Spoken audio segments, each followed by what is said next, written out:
I sure hope they don't pan this out onto the audience. I feel like I'm talking to myself.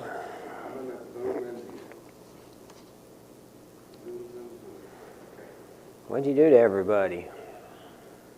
Well, today marks the anniversary of something. I guess. The 14th of September. I'm going to double report this since it's just you and me.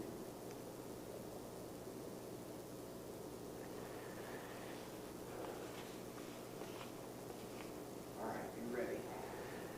Last week, we looked into the prophet Jeremiah in chapter 8 about the seasons and the times, looking at the end of summer as it comes in our natural view, and what was pronounced to those people back then about how their land had turned out. And so I've went back to the first chapter of Jeremiah. It's interesting to read the calling of people of God and where they came from. They were ordinary people living in ordinary times in a spot of land in a town or a place. And yet God calls on them to do some extraordinary things, and that's the life of one that is called of God. He will call someone to do things, and He will equip them, although they may be limited in their own eyes. We're going to see that again here this morning. Jeremiah chapter 1, verse 1, the words of Jeremiah the son of Hilkiah, of the princes that were in Anathoth in the land of Benjamin. So he's still, at this time, when the words of Jeremiah come, and the word of the Lord comes to him in the days of Josiah, the son of Ammon, king of Judah, in the 13th year of his reign. So we see there's a time stamp on this photo we picture in our minds of Jeremiah, the son of Hilkiah, of the priests that were in Anathoth in the land of Benjamin. And he's a priest, and he's from the land of Benjamin, which is one of the 12 tribes, and he's in the land of what they would consider Judah. Judah and Benjamin stayed to make up the southern kingdom. And he says that the word of the Lord came in the day of Josiah, the son of Ammon, king of Judah. Some things happened to Ammon, and he was killed, and then we're going to find out that some things also happened to those that did this, and we see the retribution of God in certain things and the people when someone does an evil act, and they are judged accordingly. And we're going to see what happens there, but also we're seeing Jeremiah be called to his work in the 13th year of Josiah's reign. Josiah started to reign when he was 8 years old, and he is mentioned in other parts of the scripture as we get a background of the time that Jeremiah became the prophet of the Lord, when the word of the Lord came to him. It also says in verse 3, it also came in the days of Jehoiakim, the son of Josiah, king of Judah, and to the end of the 11th year of Zedekiah, the son of Josiah, king of Judah, and to the carrying away of Jerusalem captive in the 5th month. We see that Jeremiah's span of time carried him through some different time, through different aspects of what was going on in his land. We mentioned Josiah, and he started to rule when he was 8, and he did some great things in his country and went back to find out what was going on, what was wrong in his land, and why his father had been killed was because of some error in the judgments of the kings. And the people of the land slew all of them that had conspired against King Ammon, and the people of the land made Josiah his son king in his stead. That's in 2 Kings 21:24, and again in verse 26 of that same chapter. And he was burnt, and he was buried in his sepulchre in the garden of Uzzah, and Josiah his son reigned in his stead. So we see that the passing of his father Ammon and Josiah coming in to rule. In verse 1 of chapter 22 of 2 Kings, Josiah was 8 years old when he began to reign, and he reigned 31 years in Jerusalem. And his mother's name was Jedediah, the daughter of Adiah of Bosketh. And we find out that he was raised by his mother in a godly way, and he's getting to do some things. It says the word of the Lord came to Jeremiah in the 13th year of Josiah. And I want to take us a little farther ahead to 2 Kings 22, verse 3. And it came to pass in the 18th year of King Josiah that he sent Shaphan, the son of Uzziah, the son of Meshullam, the scribe, to the house of the Lord. And so he sends this person, the scribe, to go there and find out what is in the house of God. And as he goes there, he finds out that they have been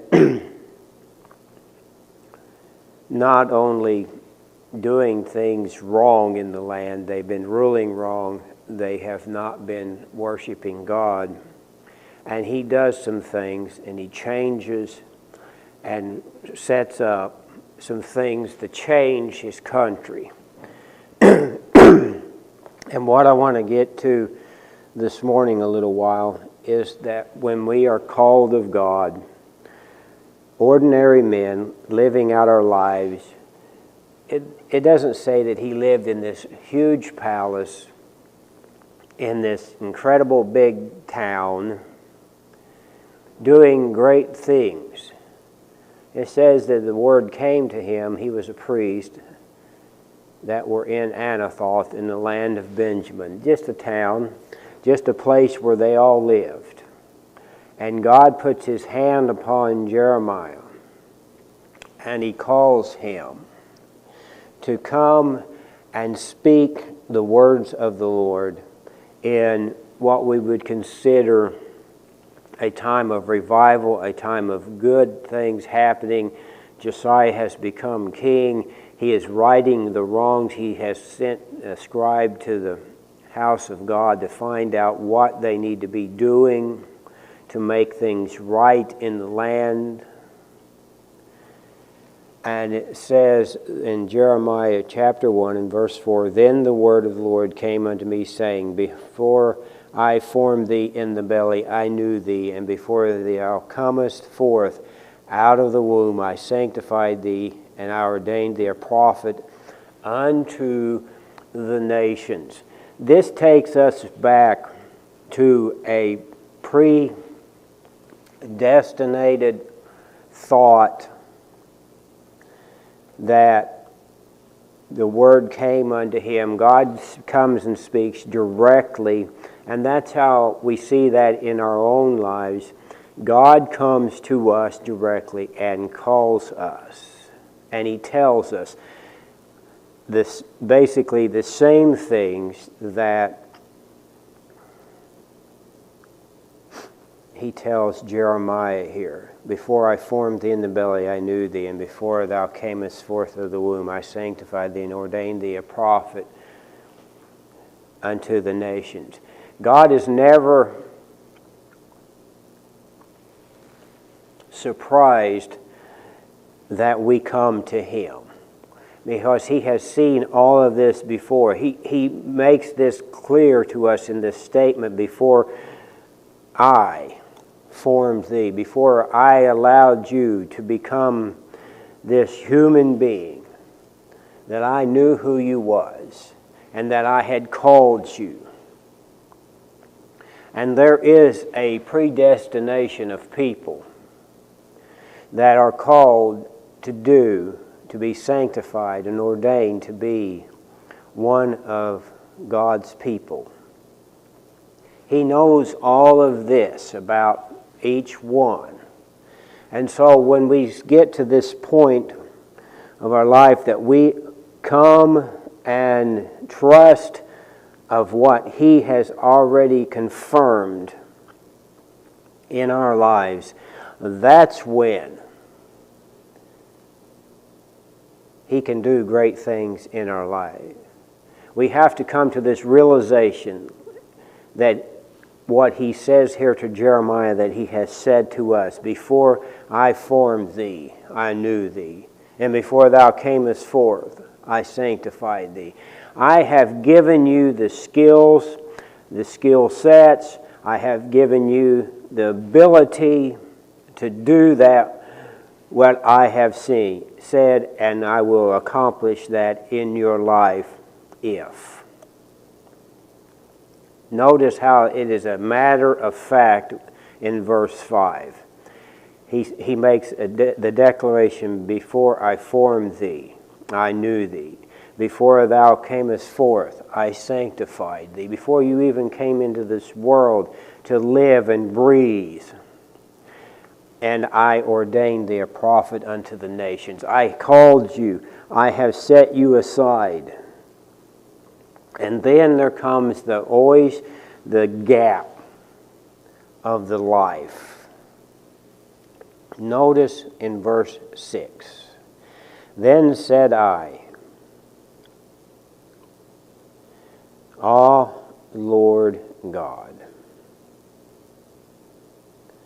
Notice that AH there as he makes that statement. It is a pause of the life, and it's a pause there, and it's made there to show us that that's what happens in our lives whenever we do not look to see what God is called us to be. Notice we start to see the excuses. Behold, I cannot speak, for I am a child.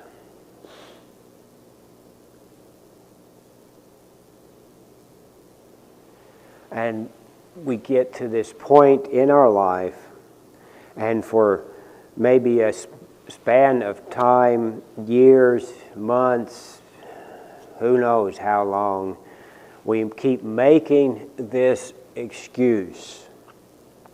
Ah, Lord, behold, I can't do it. And in that aspect, He is correct here, and we become correct in our thought. We cannot do it.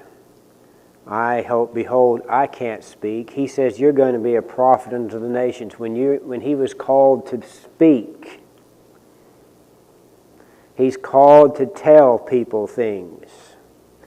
And he uses that old thing, I cannot speak, for I am a child. I don't know anything. I'm too young. I'm not educated. I don't have the maturity. I'm unqualified. And God comes to him in verse 7, and he says, But the Lord said unto me, Say not, I am a child, for thou shalt go to all that I send thee, and whatsoever I command thee, thou shalt speak. And so, when we get to this point of our lives, we have to make the decision. Jeremiah has to make the decision. Either he's going to trust God, and this is where we all get in our lives.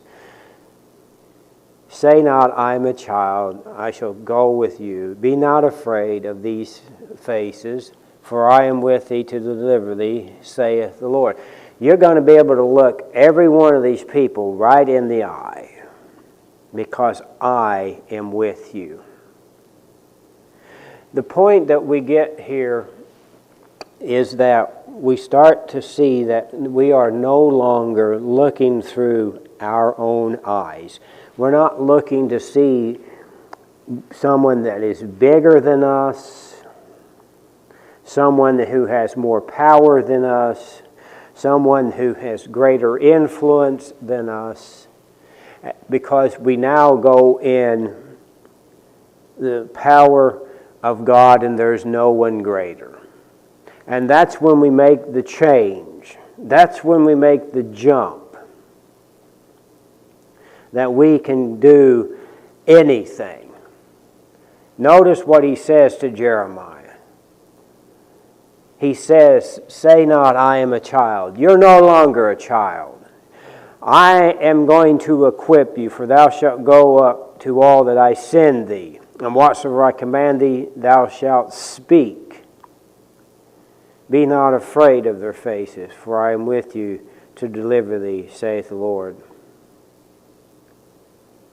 Notice he does something here that allows him to speak.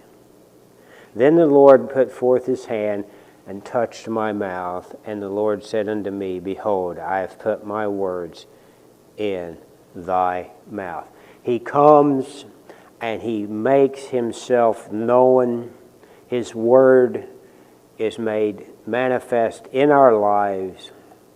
It's as he reaches out and puts what we need physically into our being, so that we are able, just like Jeremiah writes it here, it's like God's reaching down with his hand, and it says he put forth his hand and he touched me. Behold, I have put my words in thy mouth. See, I have this day set thee over the nations and over the kingdoms, to root out and to pull down and to destroy and to throw down, to build and to plant.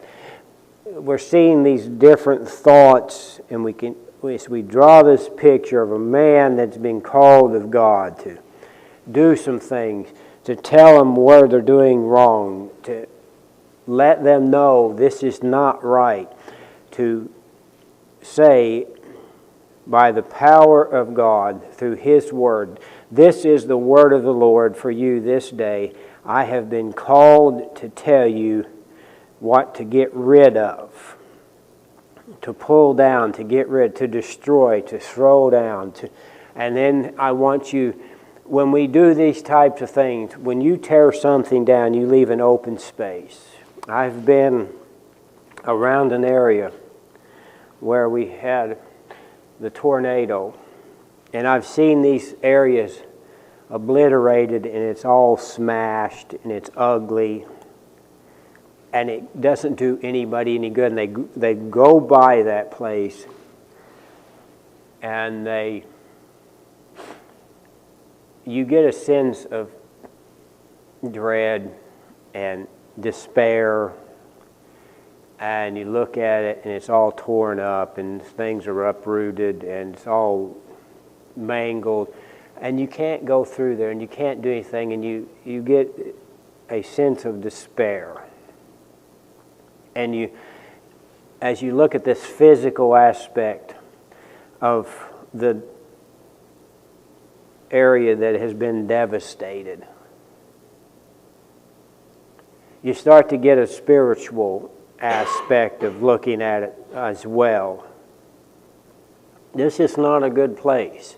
There's nothing there. And so what needs to be happening is that rubble and all that garbage needs to be cleared away. But as that happens, and I've been seeing in the process of this, these old houses and trees and things get all cleared away and moved out. The landscape changes. And you start to see there is potential there again. With all the rubble and all the junk that needs to be taken away, you can't live there. Not in the way that you would wish to. And that goes along with our lives as we look at our spiritual aspect. If we're all junked up and cluttered up and we're doing things wrong and it makes a big mess, those things have to be moved away according to how God says we're to live. And he says to Jeremiah, I'm going to call you and I'm going to tell them to destroy this thing, tear this down, get rid of this, throw it out, root it out. When those trees are busted and they can no longer grow, they have to dig the roots and everything out. Then they put the soil back. But the landscape's changed and it's barren and there's nothing there. And so he says, when this happens, then you need to replace that. To tell them what to build there. For if you just leave it, it's no longer a valuable piece of property. It's just land laying there and left. And that's how a lot of our lives go. We want to change our lives. We want to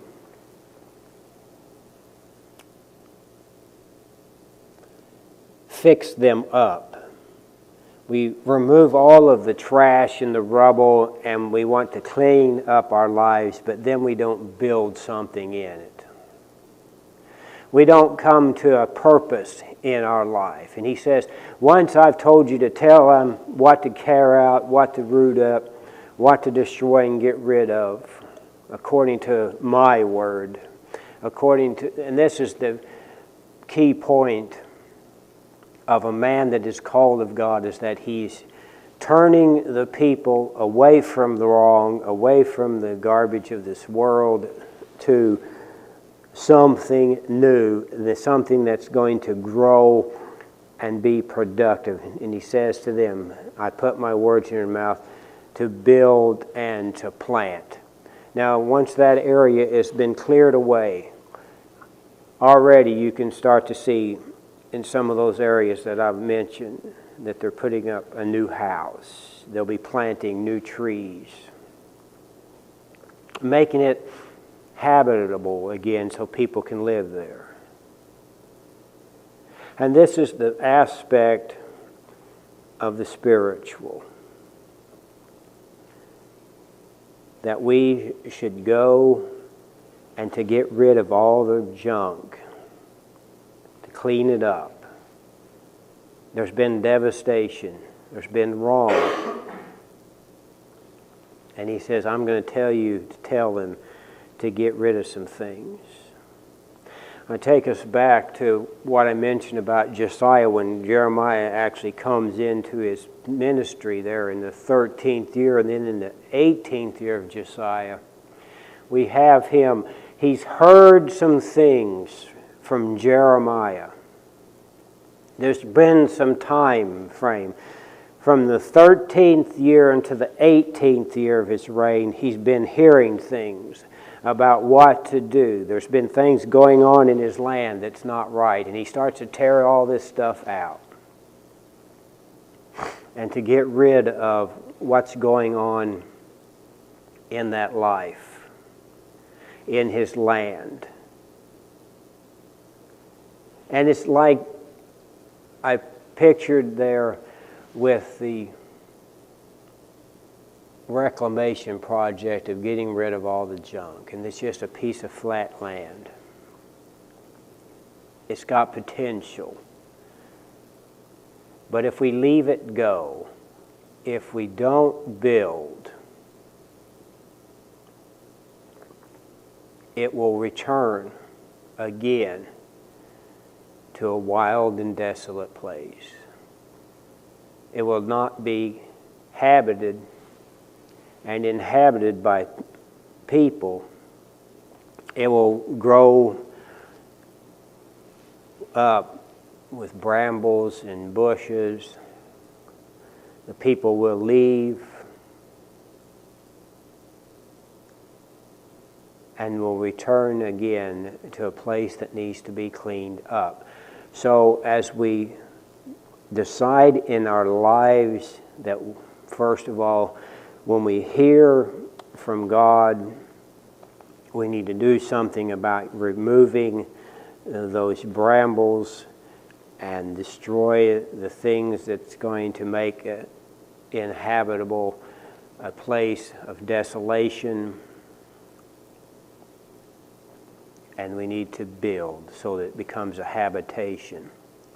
And so that is a picture of our life and the picture that God gives to Jeremiah of what to do, to tell the people to change. Because this is an incredible time where everything they've been doing up to now has been some good and a lot of bad. Some good, a lot of bad. They can't seem to focus in. And he says to him, you're going to need to stay focused in and to build and to plant and to keep it going, because if you don't, you're going to see some things happen. And we're going to look at that this morning a little while, about where it says that the word of the Lord came to Jeremiah in the day of Josiah, and also two other names come up. Moreover, the word of the Lord in verse 11 came unto me, saying, Jeremiah, what seest thou? And he said, I see a rod of an almond tree. And the Lord said unto me, thou hast well seen, for I will hasten my word to perform it.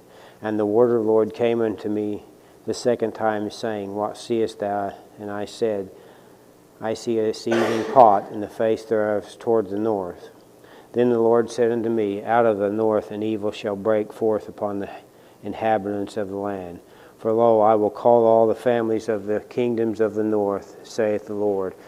They shall come, and they shall set every one his throne at the entering of the gates of Jerusalem, against the walls thereof round about, against the cities of Judah. And I will utter my judgments against them, touching all their wickedness, who have forsaken me, and have burned incense unto other gods, and worship the works of their own hands. Thou therefore gird up thy loins, and arise, and speak unto them all that I command thee. Be not dismayed in their faces, lest I confound thee before them. For behold, I have made thee this day a defenced city, an iron pillar, and brazen walls against the whole land, against the kings of Judah, against the princes thereof, against the priests thereof, and against the people of the land. And they shall fight against thee, but they shall not prevail against thee, for I am with thee, saith the Lord, to deliver thee. We're going to see that he's going to have to talk to his people and tell them that things that you've been doing are wrong, and that there's wickedness in your land. This is always the word of the Lord that comes to a man, that comes to his people, to teach the nations that what you are doing is wrong. And we see this picture of this tree, an almond tree. And then we see this pot, and it says it's a seething pot. It means it's boiling and bubbling, and it's hot. And if you pour it out on something, it's going to burn and destroy. And he says, I see it from the north. And we know that what happens later on is because of the judgment of God upon Israel because of the wickedness and the things. And he even mentions exactly the reasoning behind this is because of their wickedness and their lack of what we could say a vision of the Lord, and to not honor Him. And this is the way of all nations. This is the way of all nations that forget God.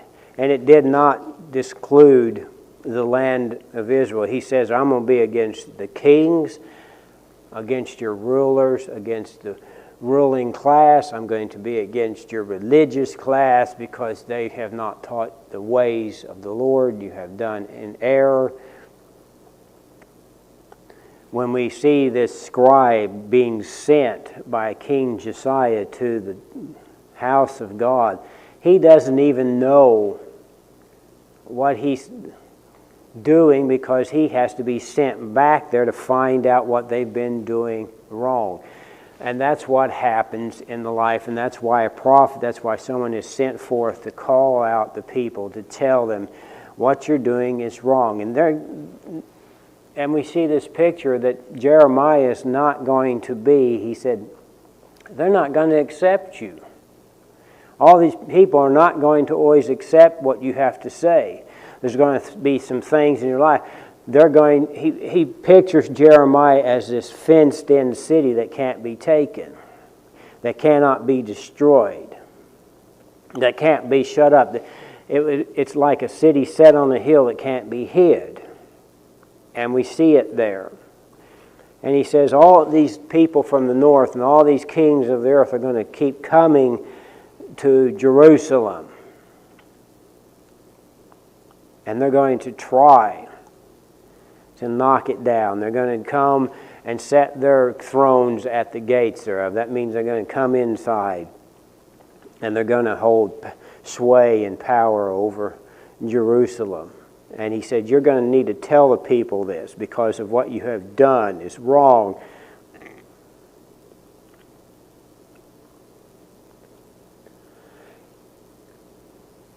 But there's always that remnant that should be saved. It says that Jeremiah's ministry started in the day of Josiah in the 13th year, and then it continued through the 11th year of Zedekiah, the son of Josiah, king of Judah, unto the carrying away of Jerusalem captive in the 5th month. Now, this is a point in history where king of the north, Nebuchadnezzar, came and destroyed Jerusalem, and he took it over, and he took the king out, and he set his throne at the gates of Jerusalem. No longer were they under their own rule because of the wickedness of all the previous kings and then up to them. We notice that in a land that continues to stay away from the ways of the Lord and not to listen, he does not consider them to be a forever nation. Someone will come that will take their place on the world scene. If we go back to what the Lord wanted for Israel to do when they were brought into the promised land, to be able to be there as a symbol of His people living on the earth, to never have to fear invasion, or that they should be overtaken, or to lose their property, or to have devastation come, so that they would have to rebuild. They were to be a land flowing with milk and honey, that does not mean that it is to stop. Everything that they were to have was to be from the hand of God and to continue to be from His hand if they did what He said for them to do. Jeremiah would have never had to come and be this prophet, shall we say, of doom. He would have come and said to the people, continue to do that which you have been doing. The land is doing great. We see the picture of it there with the almond tree, with fruitfulness. And though all the kings of the earth should come and envy what we have, notice the picture again that he paints of Jeremiah as the defenced city. Because one thing, there is one key element, the reason God calls Jeremiah this defenced city, this fenced-in city that shall not fall. And what is that? It's that he has been called of God and he has surrendered his life, and he will be one that will tell the nations of the world about his great God. Behold, he will say all the things that God has put into his mouth, and none can stop him. None will be able to shut him up. And this was the promise of God for all these people if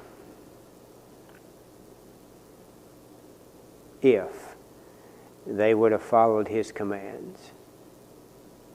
If they had have lived their lives according to thus saith the Lord.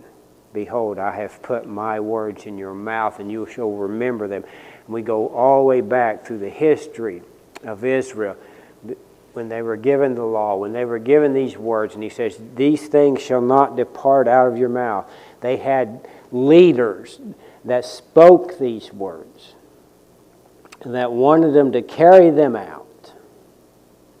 One of their greatest leaders, Joshua, which means deliverer, wrote at the end of his life, I don't know about you, but as for me and my house, we're going to serve the Lord.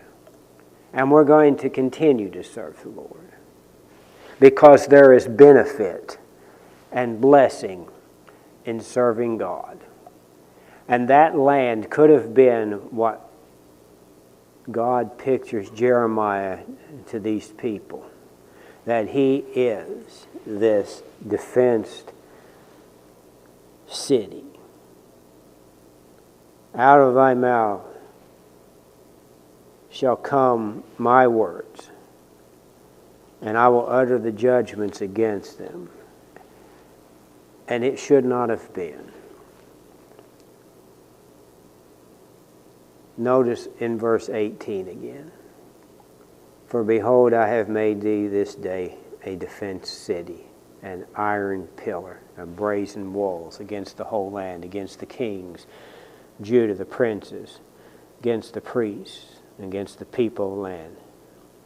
They shall fight against thee, but they shall not prevail against thee, for I am with thee, saith the Lord, to deliver thee. Oh, that a land would be this way. That our land should be like this. Can you imagine if Israel had stayed like that? If they had listened to God? If you go back and you look at when the different times that they fell, we have the kingdom starts under King Saul, and then we have King David getting the kingdom all together. And then we have Solomon in his great reign, of peace and prosperity. The war is over. They have conquered and settled the land, and nobody bothers them. They held sway wherever they were. And the kings of the earth came to Jerusalem to talk with Solomon, to find out his wisdom, to do and to have his counsel.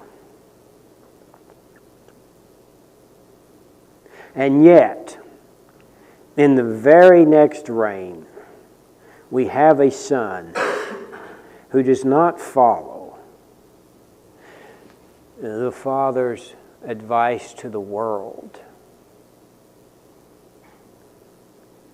to judge in godly wisdom. And so we have the breaking of the kingdom and the falling away. And we see this picture that God says to Jeremiah, because they have bowed the knee, I will utter my judgments against their wickedness, who have forsaken me, have burned incense unto other gods and worshiped the gods of their own hands. And we saw this happen at that time, and from that time forth, the northern kingdom, and only in God's mercy were they allowed to continue for so many years. But they could not keep anybody from walking through their land to come in and take and pillage and to destroy. And they should have been this defensed city. They should have been the iron pillar, the brazen walls around the whole land. They should have been this bulwark that the rest of the world could have came up against, and like a wave crashing against a rock, just break up and fall back into the sea. And they should have been this picture in verse 19. They shall fight against it, but they shall not prevail. For I am with thee, saith the Lord, to deliver thee. This should have been the picture that we have of Israel. Of a land that God miraculously delivered. Everyone in the world today should be bowing down to the Lord of glory, because He can deliver. As we have come to this time of the world and seeing the things that men do and the way they want to live their lives, we're not seeing them follow after God. We're not seeing them giving thanks we're seeing them fight the very one and to kill the very ones who have been sent to deliver them. For all of time, humanity is not the enemy. The God of this world has blinded their eye, and he's the devil, and he's very good at his game, and he subverts and he makes people be submissive to him, and he is such a lesser God. He has no power in the presence of God Almighty. And yet, the people of this world bow to His every whim, and we see the reasoning behind people of God to be called from the mother's womb before they were formed, so that they may speak to the nations and to be what this world really should be, a defense city. I heard an old preacher years ago say this: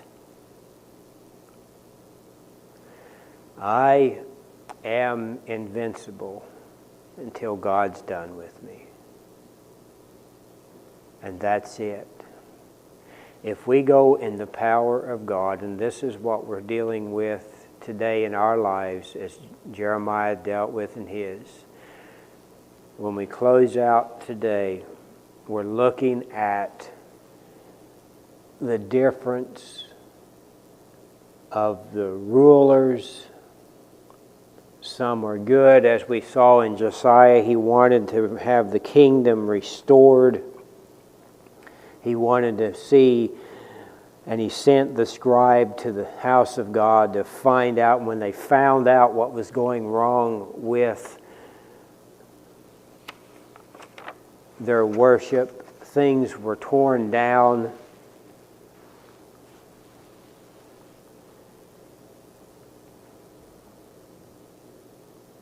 After he sent the man there, in 2 Kings chapter 23 and verse 16, and as Josiah turned himself, he spied the sepulchres that were there in the mount, and sent and took the bones out of the sepulchres and burned them upon the altar and polluted it according to the word of the Lord, which the man of God proclaimed, who proclaimed these words. He was removing things out of the land, what God says to tell Jeremiah to root out, to pull down, to destroy. Notice there the king's doing this. He's removing these bad things that they have set up, and all the houses also in the high places that were in the cities of Samaria, verse 19, which the kings of Israel had made to provide the Lord, to provoke the Lord to anger.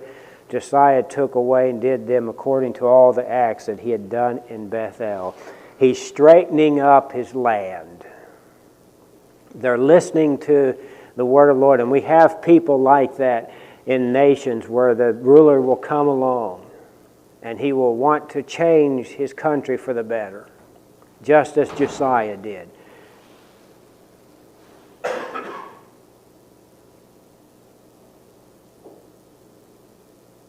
And I want you to notice, though, that also these other things happen.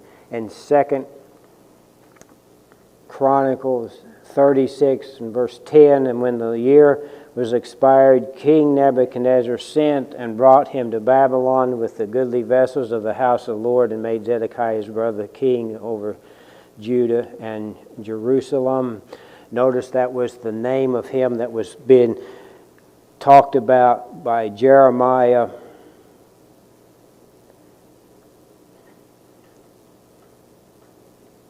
And we see the evilness of this man. As up and down, the rulers either are good or bad. And God calls us to be faithful to His word, just as He did to Jeremiah, saying to him, "You're going to show them what they should be, and I will be with you." As you go through our lives, we have seen good days, and we have seen wicked days in our land.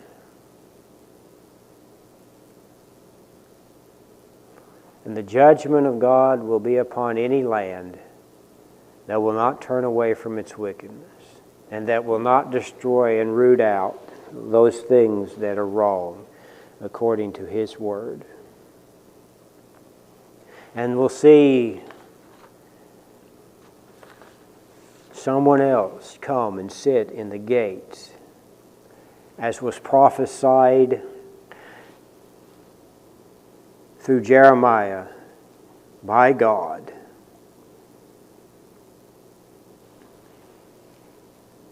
That there should come this upon a land because of their wickedness. And we have to see again the faithfulness of Jeremiah as the Lord comes to the end of this first chapter and says, don't worry about everything that's going to happen in your life. Don't be concerned. Don't look about you. Remember, I'm with you, because there's going to be some things you're going to go through in this life.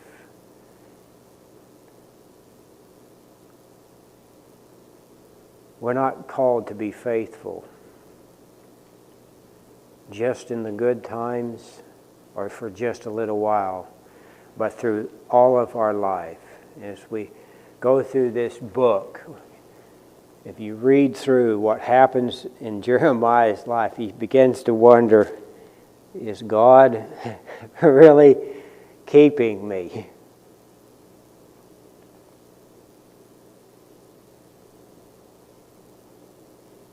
But God stays faithful to His word, and He keeps Jeremiah. Though he goes through some difficult times in his life, though things happen in his land that's not good, he remains faithful to speak the words. And this is what we can gather from a man that had to span good king and bad kings, good rulers and bad rulers.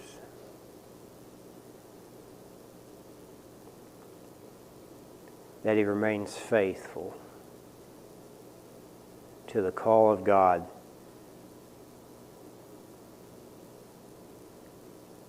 And so should we. Father, thank you for this time we could look at the life, the opening stages of the life of Jeremiah, the calling on his life, of what he was being called to do, of the unpleasantries and the pleasant things that were to come, that he should remain faithful to his call to warn the nation of the judgment to come. In Jesus' name, amen.